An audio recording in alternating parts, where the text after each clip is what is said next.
Hello and good morning. Hello and good morning, everyone. And welcome to the United Nations. Isn't that amazing? You made it through multiple checkpoints. You made it through escalators. You made it through showing your ID more times than you've probably ever done, even at the DMV. Probably more times than I showed a cop when I was speeding when I was in high school. But we really appreciate you all being here. I know it's a trek, and I know it was early. And for those of us that did get here early, wow, did we have an adventure, my friends. There's nothing like 150 badges printed with the incorrect time. But if that is going to happen, the only people I want with me are actually activists, filmmakers, and creators. So thank you.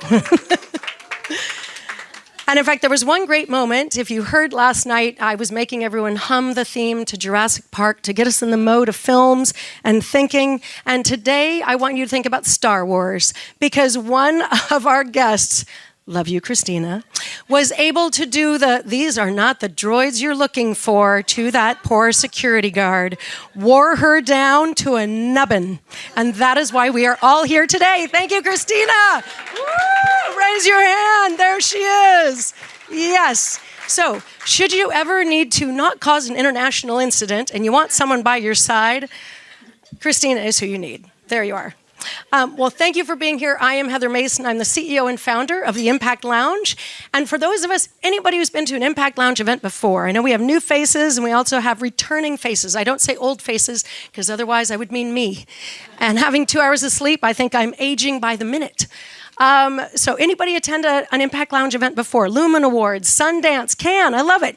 Anybody who's brand new? You're brand new to our community, yes. All right, you veterans, you need to get to know those new people, because our entire mission is to connect filmmakers and change makers. And we take filmmakers very broadly. We mean creators. We mean creatives. We mean those who can take creativity and media and use it. Because I was at the Rockefeller Foundation the other day, and there were all these people sitting around talking about things I did not know about, public service delivery mechanisms and white papers. And they finally looked at me and the table. I thought, geez, I have nothing to add here. And I thought, wait a second. I think y'all are pushing a boulder uphill against the wind. If you want to do something with that issue area, you need to do film. You even need to do advertisements. We're going to show an advertisement at the end of today, which I think is fascinating, that Cannes Lion is doing advertisements for good. You need a TikTok campaign. You need a series. I don't understand public delivery systems, but I think you all understand how to get those missions, initiatives, and issue areas out there into the world. And while I always say for the movie industry, going viral and having your IP compromised is a flaw, it's an absolute feature when it comes to changing the world. We want our ideas to go viral. We want people to take them and create a cultural explosion of storytelling. That is actually a benefit for us. And that is why I'm just going to put this out here. I really want to see an impact studio system being created. That is my big, bold, audacious dream. And if you know my other company, Caspian Agency, lovely Caspian people helping pull this together in the midst of UN high security month, day, and week, you know that we produce things all around the world and we bring together change makers, and that's why we wanted to do this part of it.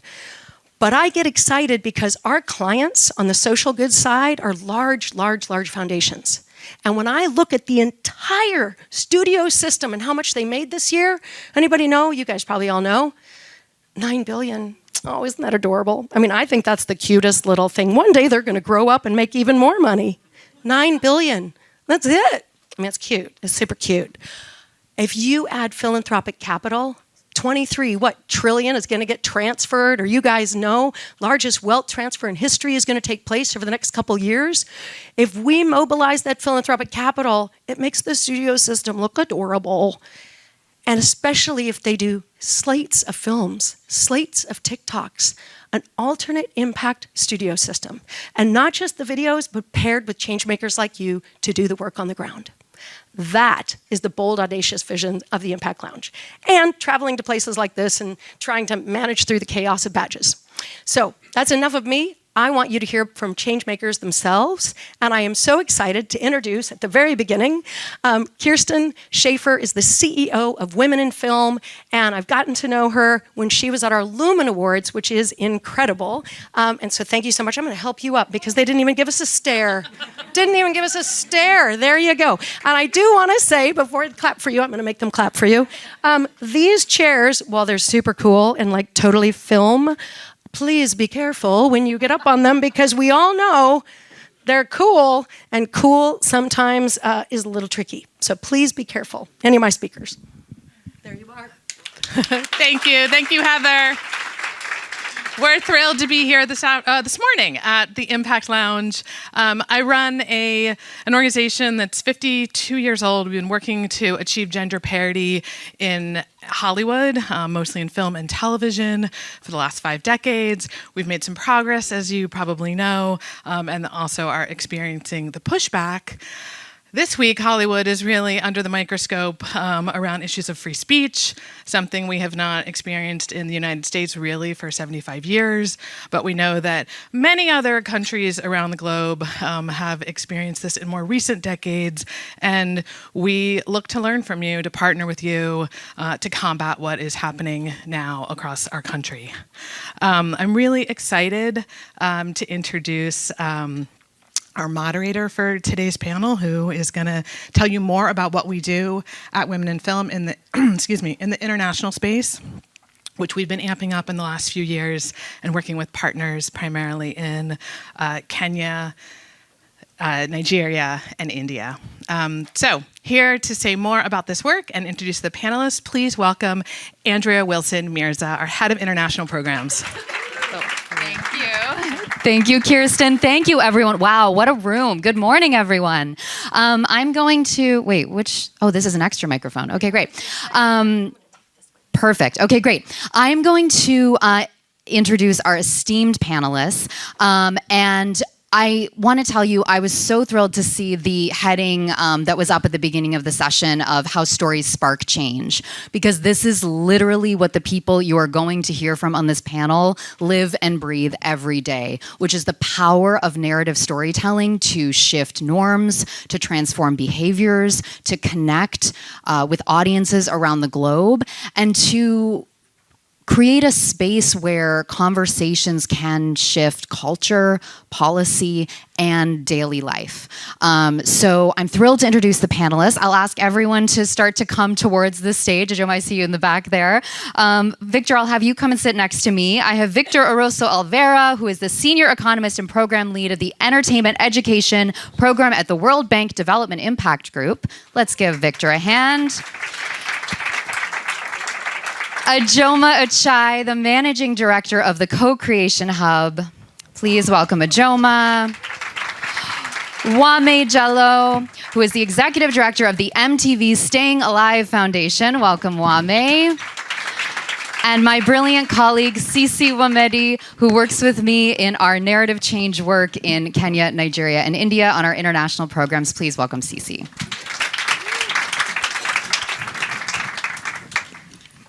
Okay, so much to discuss, and you all have such a wealth of experience in this work, and also I feel speak to kind of different facets of the work, so I'm really excited for what we have to share today, and I hope it can paint for the audience both like a broader picture of this sort of narrative change landscape, but also give you some insights and takeaways that I hope all of you can take back into your own practice as well.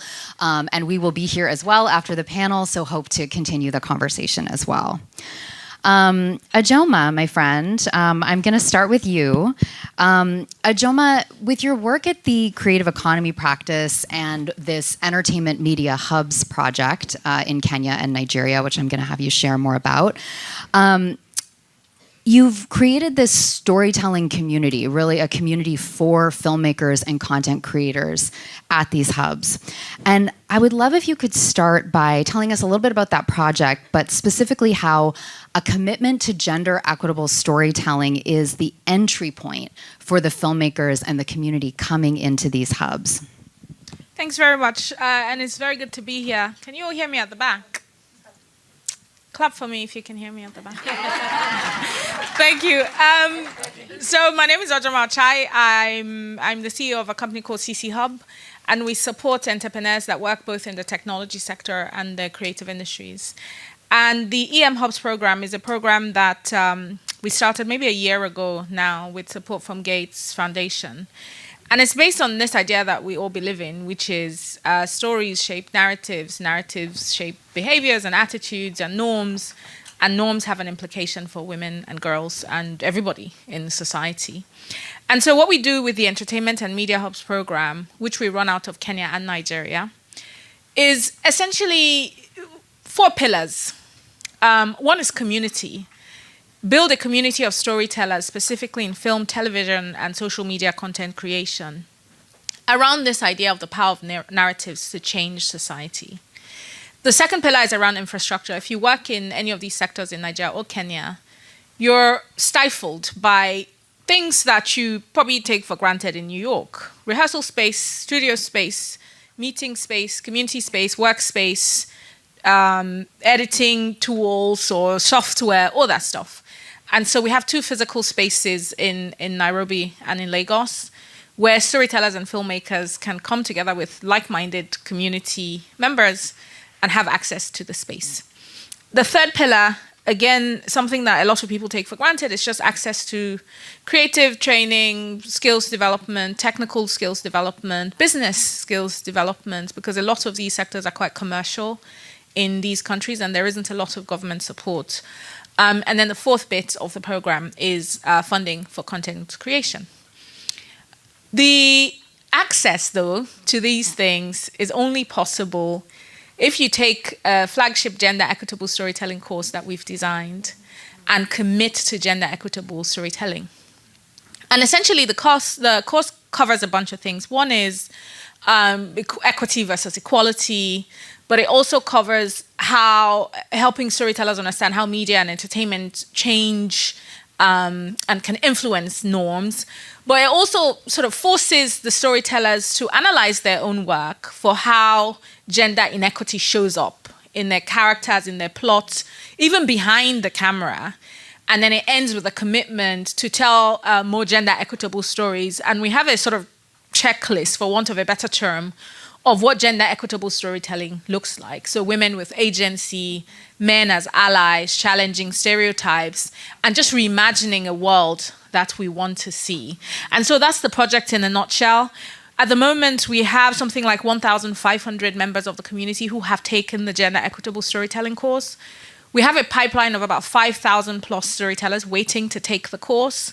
And our vision by the end of 2026 is that we will have 10,000 storytellers who have taken the course and are part of the community and have signed up to telling gender equitable stories. And our vision is really that, one, as a community of storytellers, there's a sort of peer influence where gender equity in stories is seen as a hallmark of quality. But we also want to see a world in which audiences start to catch on to the fact that actually we can reimagine a different world through the entertainment that we're consuming in film, television, and social media content. And that's the project in a nutshell. Yes, please, a round of applause. I had the privilege of touring the hub in Lagos last week. I highly encourage you, if you're in Lagos or in Nairobi, to visit the CC hubs and check out the work that Ijoma and her team are doing. It's exceptional. And building off of that, CC, I'd love to hear from you.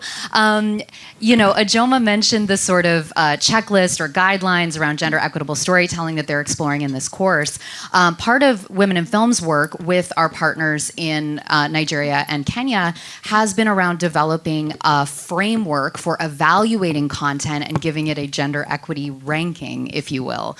So I would love if you could talk a little bit about that work and specifically partnering with consultants and experts in country to develop the ranking. Yeah, thank you so much, Andrea. And so building this framework, the first thing that we did was knowledge exchange. I think the most important thing that we want everyone in this room to understand is there are 2 industries that need to work together to create narrative change. The first one are the gender experts, people who actually study this, who understand what impact can happen in a society when women are put on the back burner, or when girls are not listened to or heard or supported or given the facilities to be able to grow and dream big. So first we work with the gender experts, and we bring together the industry experts, people who understand film, people who understand the production, the infrastructure, how much it costs. Like, you can want to make a great film, but if you don't actually know the areas in which you would try to navigate, you need the two to come together. So we bring the two together, we transfer knowledge between the two, and then the next thing that it leads to is we've been able to work with 4 consultants, 2 in Kenya, 2 in Nigeria, because some of our work is also based there. And we've been able to create a framework where we've been able to look at, firstly, we've been able to look at stories and narratives. Every single project, film, TV, social media content has a story and narrative. Who works behind the camera is as important as the story that you're telling. Who also gets to get impacted by the story? Who's the audience? Who's actually paying attention to this? And at the end of the day, how does all of that come together to create the project? And so we've been able to do that, and it's been really exciting to work with not just these consultants on the ground, but also with people like Ojoma to build an ecosystem survey. How do you then measure the landscape of the area that you're trying to create impact in? Does the industry in Lagos and Nairobi need the same things? They do not. And that's often the prejudice that we fall into, is everyone thinks it's Africa, we can go and build the exact same thing. But these industries are different, these societies are different, and the stories that need to come out of it are different. So we need to be able to enhance that with our framework. Thank you. Thank you, Cece. Wame, I'll go to you. I'm so thrilled to have you here and to have MTV Staying Alive Foundation and your incredible work represented here today. That work has involved developing, producing, releasing gender equitable and otherwise social impact driven content. MTV Shuga is a production many people may be familiar with. And with that show in particular, I think what I found really compelling when I was first learning about the show is the creation process and the way that you work with your creatives to develop and produce the show. I think it's quite groundbreaking. So I wonder if you could talk a little bit about your work and with that series particularly, how it gets made. Okay, thank you very much. Good morning, everyone. Great pleasure to be here. It's exciting to always be in the space of creatives, and it just gives a lot of inspiration, and it's nice to put our heads together. So as you know, MTV Staying Alive Foundation has been around for 25 years, and really our tagline is storytelling to change young lives and hearts. And a lot of that is really putting young people at the center of the conversation, right? Like what matters to young people, and how do we make sure that that story is told from their lens? Oftentimes, I think we tend to forget that they're better storytellers than many of us, and it's about empowering young people to then be able to be at the table as we talk through social issues, health issues, environmental issues, things that really matter to them. And for us, as you said, Andrea, I think is really making sure that we're rooting a lot of our storytelling in authentic, relatable stories that is not just nice to have, but it's also about making sure that we're creating impact, especially in today's time where there's so much information. It's information highway, right? So there's an overcrowded amount of information that's out there, and young people need trusted sources of information as to prevent them from just scrolling past it, but also relating to it as well. So while we appreciate that there's a lot of digital and marketing media strategies that are there, word of mouth, can also travel further than the intended strategy in how we do things going forward. So just to say, talking about our methodology, a big part of it is around rooting it in research and evidence. So we do quite a bit of formative research at the beginning, and this gives us a sense of understanding what are the issues that young people are contending with and why it matters to them. And then through that lens, we're able to work with the young creatives to create those stories, right? Because then it's things that we're trying to dispel from a harmful practice point of view. I'll give you a recent example of the work that we're doing in Kenya. We did a recent documentary that brought together both fiction, but also bringing together real life stories. It's a documentary that focused on gender-based violence, we're able to bring film directors, writers into the room to not only make the scripts, but to talk about their own experiences and shared experiences relating to these issues. It's not only about what we do, what we produce as MTV Staying Alive Foundation, but it's how we do it. We want to make sure that the actors, the actresses, the filmmakers, the welfare, the capacity building is also taken into consideration. So we have great intention behind that. We have something called the Talent Accelerator Program, which now also thinks about breeding the next generation of storytellers and filmmakers, which is also quite important in the work that we need to do going forward. Our impact speaks for itself, and Victor here will tell you a lot about how Sugar has had great reach. In Kenya, for example, we're able to reach 60% of the young population, and again, because those stories are coming from the ground, are coming from the young people themselves, and also shifted their behavior in terms of accessing services and being able to have conversations with their peers, with their parents, with their teachers that are often very difficult to have.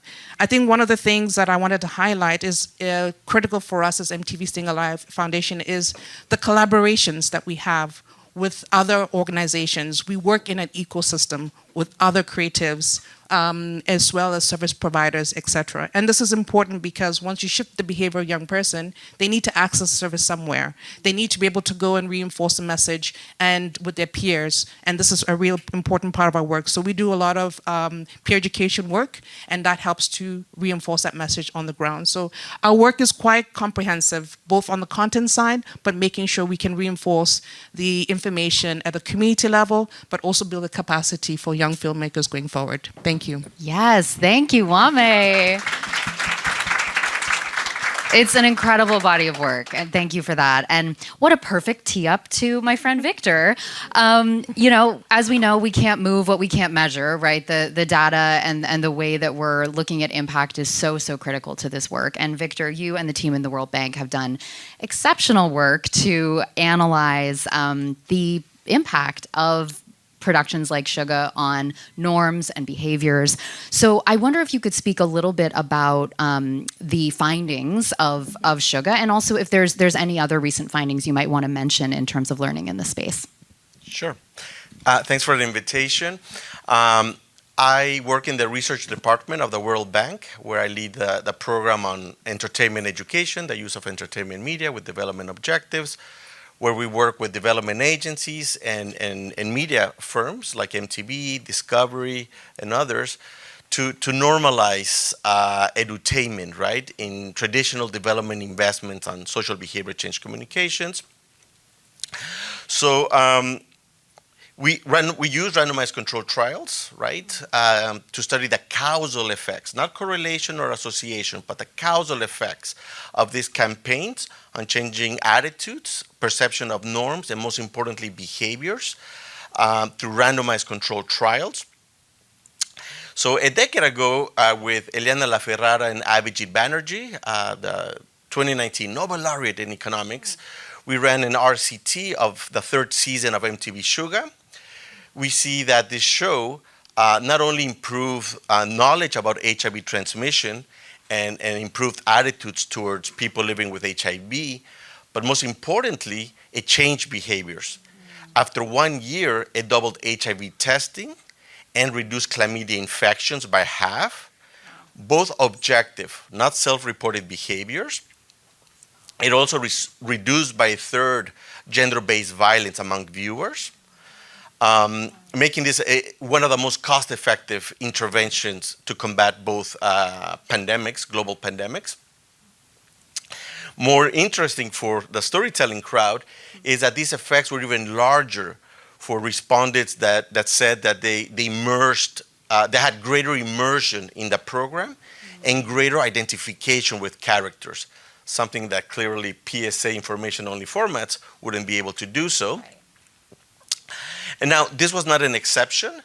With my friend here, Eric, at Impacted International, we ran an RCT in northern Nigeria, where Sharia law is the law of the land, where through community screenings of My Better World, which combines animations with documentaries, we see that after 1 and 3 years, a substantial decrease in teenage marriage and teenage pregnancies, as well as an increase in school attendance 1 and 3 years later, right? So these two RCTs gives you an idea about the power of storytelling, not only for inspiring, but also changing behaviors and changing life trajectories. Thank you. Wow, thank you, Victor.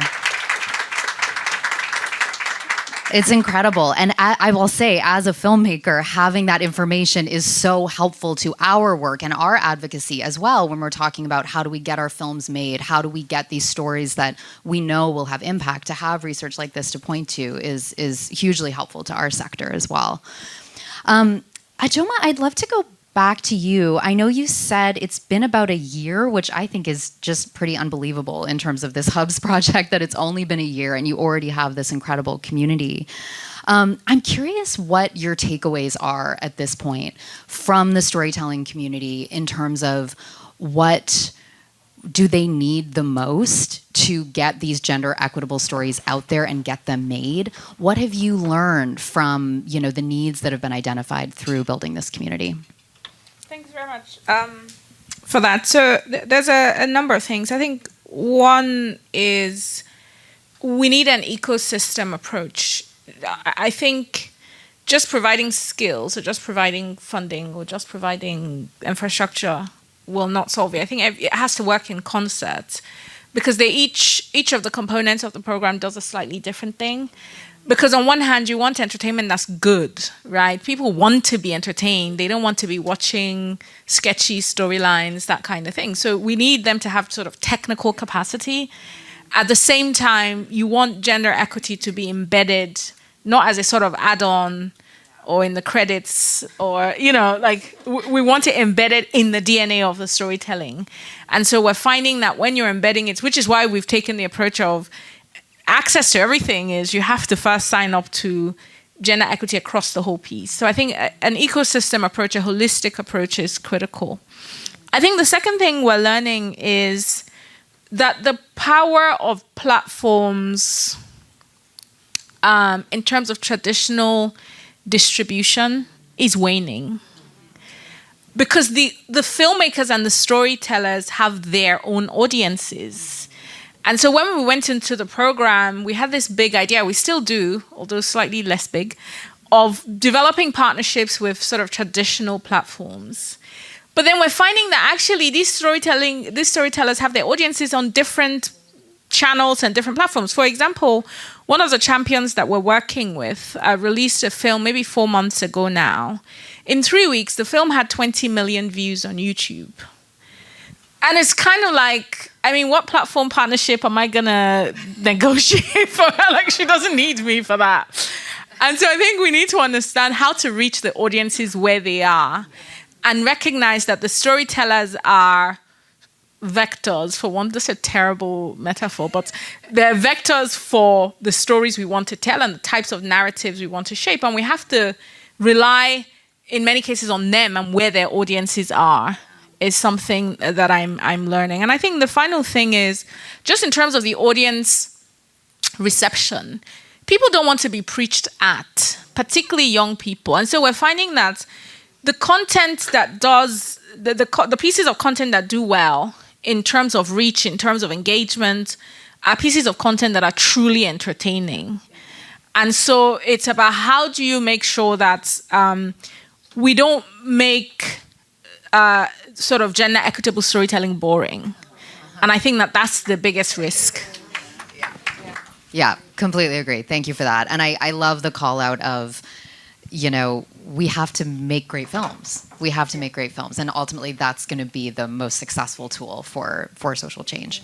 Wami, I'd love to hear a little bit about what MTV Staying Alive Foundation is working on, and particularly in areas of collaboration or, with other partners across the sector. You have this amazing new project, the In Bloom series, which highlights filmmakers from a number of regions around the globe. I wonder if you could speak a little bit about that and kind of what's now and what's next for MTV Staying Alive's work. Sure, thanks. So I think I'll start by saying gender intentionality, I think, has always been something that's been part of our work as MTV Staying Alive Foundation in terms of how we've done storytelling. But we decided to actually take this a step further and develop something called In Bloom. We launched it in 2024, and the premise of that was to actually scale up on, again, the behind the scenes, the how we do things. So 60% cast and crew are female. And we decided to do that very intentionally because, you know, in this industry, women a lot of the times are left behind, especially in terms of the capacity for doing this kind of storytelling and media. And we had some very phenomenal results coming out of that. We did 5 films in 5 different countries, all issues around either peer poverty, peer poverty, early child marriage, gender-based violence, HIV stigma. And what was really powerful was it was 5 filmmakers who developed this across the board. And they were very intentional around how they told those stories. And those stories actually were global in nature. So they were not necessarily very specific to one country. People felt that they resonated everywhere.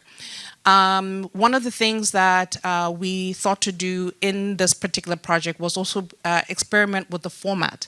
I think a lot of times we do a lot of long-form formats, but people's behavior, and I think we've been seeing a lot of the audience way of looking at information is changing.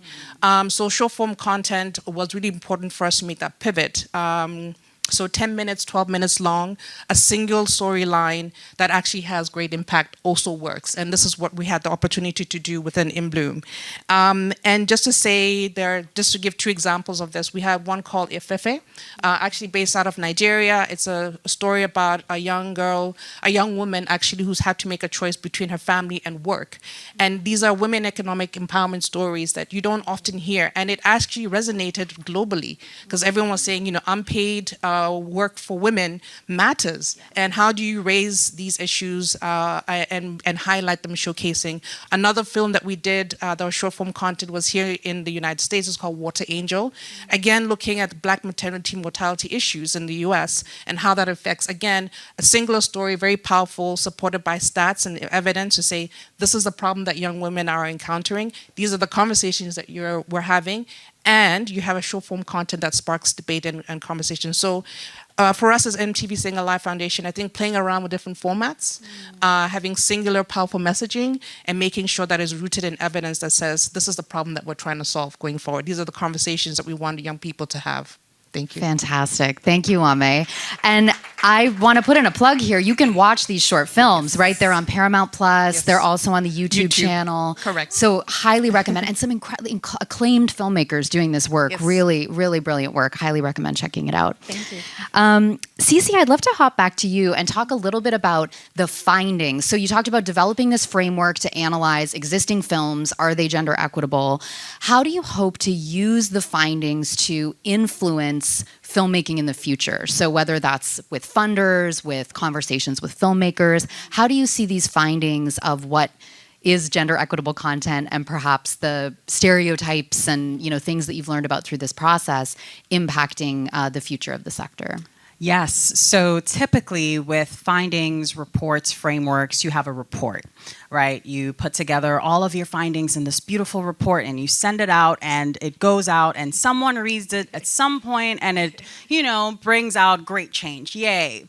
But the strategy we've actually taken is that it's not just about the reports, it's about the findings we've been evaluating with each step. So one of the things I want to say is, you know, we've been implementing actual strategy and change from the report already. The first thing we realized is that working through our consultants, we are seeing consultants on the gender space calling out, these are the issue areas that we're seeing for women and girls. And then the consultants in film are saying, well, these are the tropes and the behaviors that we're seeing. I'll give you an example. One of the tropes and cliches that we see is there's a narrative in injustice for perpetrators in movies. So, for example, you have a woman who goes through, who gets sexually assaulted or any sort of violence. In most projects coming out of Kenya and Nigeria, there's no justice. there is no justice. The justice that you get is maybe the perpetrator dies, or maybe you get to forgive and just move on with your life, but you never see the perpetrator actually being held accountable. And this is something that both on the gender space, it happens in our communities, and in the film space, it happens in films. So it's continuing to perpetuate a norm that nothing happens with a perpetrator, but everything happens to the survivor. Everything happens to the victim, both the shame and the blame. So now we're working with both sides of the aisle. How do we actually get a message across that a survivor does what? They survive. A survivor survives, a perpetrator gets the justice that they deserve, right? And so that's one thing that we've been able to implement. Other areas is, funding evaluations. We're able to take this framework, bring it to funders and say, we will give you a full play-by-play of what you have funded, what themes you've continued to enhance and perpetuate with your projects. Have you funded 12 films in the last year? We will tell you exactly what themes you have funded, because these stories, these projects have a narrative. They have a stereotype attached to them. So we've also been able to tell funders, this is a direction you can move into. These are stories you should be telling. These are stories that you haven't been able to tell. The other thing that we've done is, of course, distribution, as Ojoma mentioned. We can't play with a broken system. We have to re-energize, fix the system, and move forward. So new distribution strategies. How do we get stories that matter out into the world? How do we get change out into the world? It happens through narratives. We cannot make change just with stats. We have to make change by changing the narrative, by changing the idea. And there's so many other ways. And, being able to educate funders, because they don't have this information. They don't know how stories impact the world. They just see what they're able to give and what they're able to share. The other thing that I also want to say is with real-time application, we've been very excited to work directly with filmmakers. So another thing that we're able to do is we have a number of partners who are working on grant programs. And what we do is we sit down with the filmmakers with their projects that they've submitted, and we walk them through, okay, why does the girl in your story need to be stubborn but smart?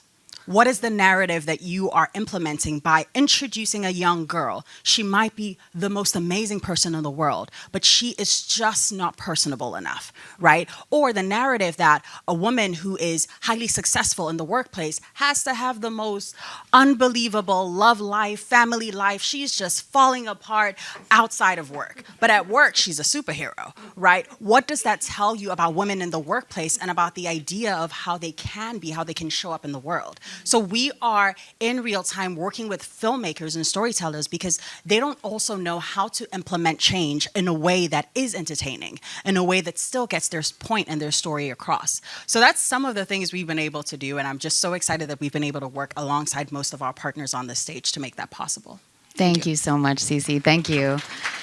And I love that frame up as well, in thinking that like all films, all content has an impact, right? It's like we've focused our work on what's going to have a positive impact, but the reality is everything we watch is having some kind of impact. And that is what shapes our worldview in many ways. So I think that's a really important reframe. Victor, I'm giving you the last word. No pressure.